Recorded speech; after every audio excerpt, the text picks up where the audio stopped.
internet's not looking very good, but we're gonna try anyways. Hello, welcome back. I'm Keish. Um, I've been out of the country for a couple weeks, so no progress on the car lately. Um, however, I did get back about a week ago and starting to get back in the groove. And so I just wanted to share what's going on here and what's coming next.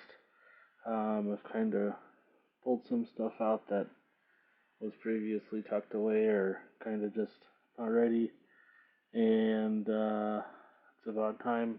Um, so here we go.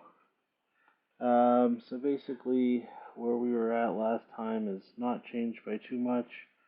The next order of business, though, now that the engine is out and somewhat deconstructed, the transmission, rear diff, um, rear subframe, couple of arms, the diff cover, and then pretty much everything for the transmission.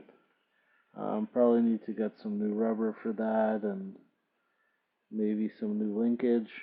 Um, and then the holidays are coming, and so I'm saving up for new tools, or at least a few essentials.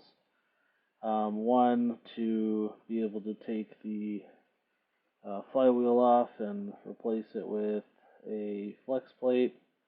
Um, I'm going to have to see if I can find a deal on the torque converters. I've actually seen that they're not up for sale recently, so it's been a little concerning. Um, and then the engine's going to get refreshed, obviously, but that's further down the line. I saw the Japan. I thought I saw the Nippon stamp, Nippon, Nippon, which is, I just found out, the owner of U.S. Steel. So Japan actually runs U.S. Steel, which is pretty cool because they're very well known for high quality. Um, So next order of business is the subframes, the braking systems, the control arms, the steering linkage. So I have to decide what order to do that in, but really my goal is to have it done by the end of the year. Um, I'm pausing the under the car stuff currently to try and make some progress inside of the car. As you can see, the downpipe is hanging out over here. Some bolts are in better shape than others. I'm not going to mess with the downpipe because it's OEM factory with the catalytic converter still there. So um, I'm going to take advantage of not having to do emissions illegally and passing all the tests correctly, and then basically these seats come out. There's 4 bolts each. Unfortunately, I haven't figured out how to get the cover off on that side yet. I'm sure a quick Google search will get me there. Um, in the meantime, I also need to get the steering wheel off. I'm still trying to decide whether or not I'm going to list parts for sale or if I'm just going to send it off to a wrecker. I may try for a little bit to list parts, and then, after a certain point, we'll just send it off. But, I really have it until the end of the year, and, um, then the car's got to go. Um, so, we'll see what happens, but that is one of the things that I'm still trying to figure out. Obviously, this is my first time, so a lot of this is figuring it out as I go. Speaking of figuring it out as I go, The ECU that I bought. Um, I bought it with the transmission stuff, which isn't going to be an issue. However, this ECU that I bought is actually not compatible with the transmission stuff that I bought because this is out of a 2005. This stuff will be just fine because it hasn't changed, but the ECU requires extra inputs, and so um, I've ordered a replacement one of those. Someone offered me a discount, and I was like, I'd rather not pay $400 for ECU, and I'll try and sell this one for cheap as well. So, um, engine parts wise, I think the charring and the discoloration kind of shows us what we're gonna find. Um, Basically, this side of the engine here has had some sort of a leak. Whether it has come before or after the engine was taken apart, I don't know. This can be caused by oil, it can be caused by coolant. It's all just baked in there. I have to figure out how to clean it up. Whether it means go into town with a brush or a rotary tool, or maybe I have to send it off to be machined.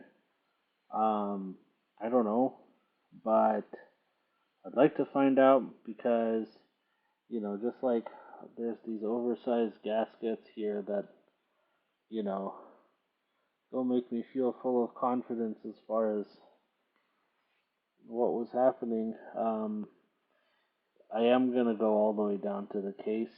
I might not do pistons and rings depending on what we find. I may not do the heads either, depending on what kind of condition they're in. But if it means I do all of the gaskets and just tighten it all back up with new gaskets and seals, then that's probably um, what I'll do. Um, it's it's definitely something I've never done. So this is kind of one of those times I wish I had somebody who knew more than me working with me, but um, I'm gonna send some emails out and hopefully I'll find some info. Um, who knows? Maybe I have to hire a Subaru mechanic for a day and maybe they can help me. Um, let's see. So that's the engine. The valve cover, sorry, the timing cover gaskets, and the timing itself. I'm gonna have to order new covers because they're broken. I've never done clear timing cover gaskets, but I am considering it. Um, I'll use the flashlight so that everybody can see. So, as you can see, I've taken them off. It's sitting over there in the pile, but there's cracks and chips in it, so it kind of explains why there's little cracks and chips in the belt. Why it's not the cleanest in there. So some people I see it's like super shiny. I've considered replacing it with like the cool clear looking covers.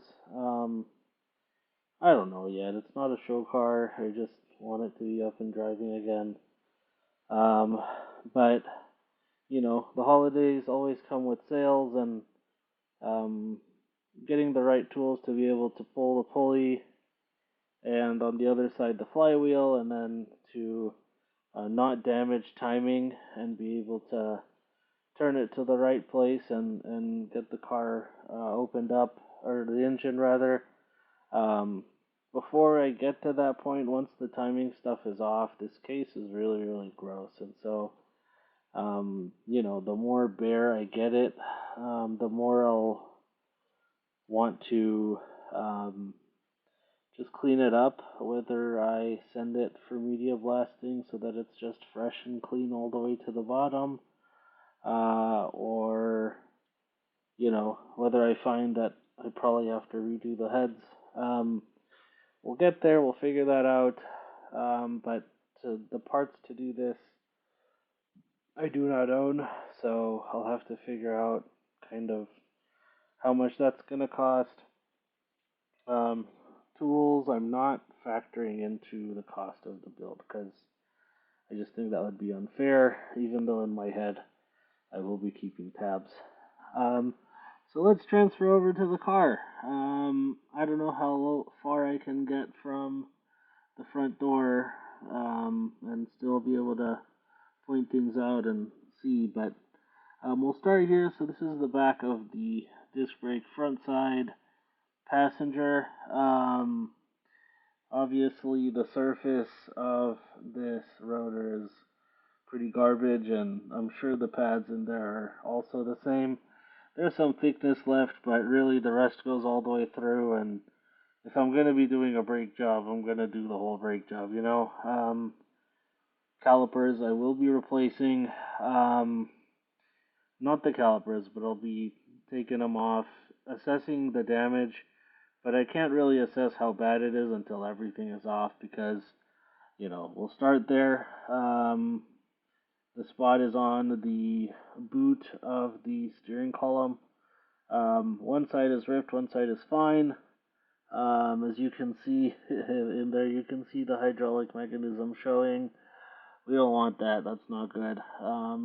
It could mean that this is going to fail. So, can't take a chance there. Right below it, this bar that's all squiggly. Um, oh no, anti-roll bar or sway bar.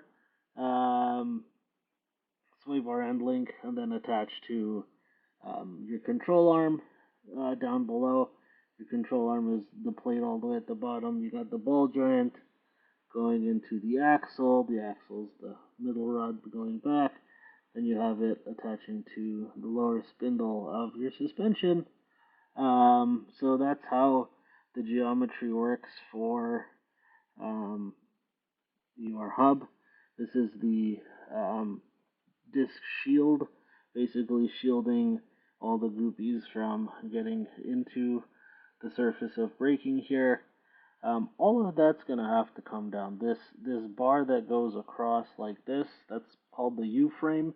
I do not need that, so I'm gonna leave that. Everything else is gonna come out, minus the suspension because it does not attach to my car. So I have to do that for the front on both sides. Um, and then back here, this is obviously the rear side, a little bit of a different construction where you have the hub held together from the spindle there, and then the control arms kind of go across this way and back towards the front of the car like that. They are adjustable, so you can adjust the directionality of your car. And then here, you've got all the attachments for ABS and brake lines. These do look like braided brake lines to me. Sorry, falling over. If I can clean them up and they're in good shape, I might reuse them. If not, obviously the right thing to do is replace. And then you got your rear sway bar attached to your lateral links. So, lots of parts, lots of creatively trying to figure out how to get in and out of there. It's just a short update today. I don't know how often I'll be on. It's just been pretty hectic, and I'm working 21 days straight here. And then we'll get to going once it's time. So thanks for joining. That's the update. We will hopefully make progress together next time. The interior is coming out next because I need the entire wiring harness before I can ship that out to be fixed. And so it'll be interior, wiring harness, shipping that off, and then getting to the rest of the subframe and everything. And the goal is by the end of the year to have that done. If I can get the actual project ready to swap in through the holidays, and then in the new year, basically bring the new car in, take it apart, and put all the parts in. Then that's my ideal timeline. Hopefully done by February or March, but um, you never know. You really never know. Life gets in the way and a lot of things happen. So hopefully we'll figure it out and we'll be back soon. Thanks for joining.